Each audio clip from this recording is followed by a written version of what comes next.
Masih di Sapa Indonesia Malam bersama saya Friska Clarissa. Pemerintah akan memulai vaksinasi booster COVID-19 dosis kedua per 24 Januari mendatang. Masyarakat umum usia 18 tahun ke atas dan sudah mendapatkan vaksin booster pertama lebih dari 6 bulan bisa mendapatkan vaksin booster kedua ini. Kemenkes mencatat total penerima vaksinasi COVID-19 dosis 2 per 20 Januari lalu berjumlah lebih dari 174 juta orang atau 74,56%. Sementara untuk penerima vaksin dosis ketiga sudah hampir 70 juta orang atau 29,46%. Estimasi stok vaksin COVID-19 per 21 Januari 2023 bervariasi di sejumlah wilayah. Setidaknya 3 wilayah dengan stok vaksin yang cukup, yakni di DKI Jakarta ada 186.976 dosis, Jawa Barat 562.389 dosis, dan Jawa Tengah 300.000 dosis. Lalu bagaimana mekanisme dan persiapan pemberian vaksin booster kedua ini? Kita akan bahas usai tayangan berikut. Kementerian Kesehatan memastikan bahwa masyarakat umum usia 18 tahun ke atas bisa mendapatkan vaksinasi booster kedua mulai Selasa 24 Januari 2023. Kemenkes telah mempertimbangkan data dan situasi epidemiologi kasus COVID-19 serta masuknya varian baru COVID-19 sehingga perlu percepatan vaksinasi COVID-19 tahun 2023. Epidemiolog Griffith University Diki Budiman menyebut kelompok rentan menjadi target utama pemberian vaksin booster COVID-19.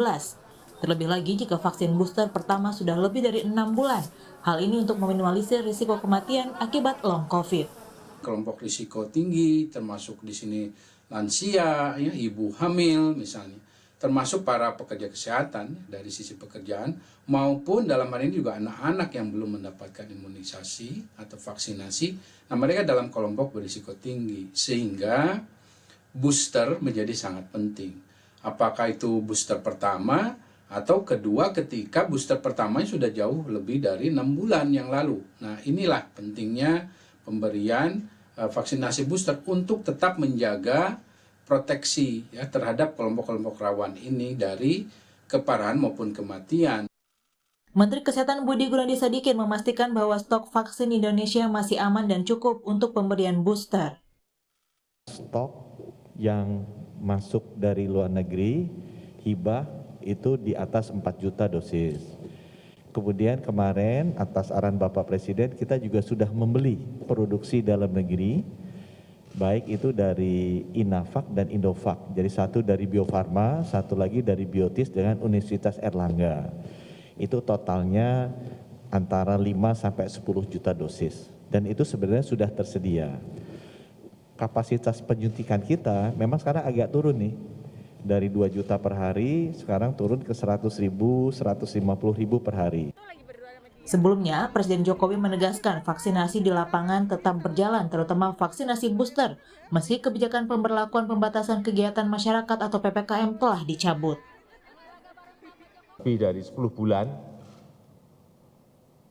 dan lewat pertimbangan-pertimbangan yang berdasarkan angka-angka yang ada, maka pada hari ini pemerintah memutuskan untuk mencabut PPKM yang tertuang dalam Instruksi Mendagri nomor 50 dan 51 tahun 2022. Jadi tidak ada lagi pembatasan kerumunan dan pergerakan masyarakat. Saat ini capaian vaksinasi baik primer maupun booster dosis pertama belum maksimal. Per 20 Januari lalu, capaian vaksinasi dosis kedua 174.975.201 atau 74,56%. Sementara untuk dosis ketiga atau booster pertama berjumlah 69.121.956 atau 29,46%. Vaksinasi booster kedua yang akan dimulai pada 24 Januari mendatang bisa diberikan pada semua kalangan untuk usia di atas 18 tahun. Masyarakat yang sudah mendapatkan vaksin booster pertama dengan interval 6 bulan lebih bisa langsung datang ke rujukan vaksinasi atau vaskes terdekat dan vaksin ini gratis alias tidak dipungut biaya. Vaksinasi booster kedua nantinya akan disesuaikan dengan jenis vaksin booster yang pertama. Pemberian dosis booster kedua juga akan disesuaikan dengan dosis sebelumnya. Tim Liputan Kompas TV.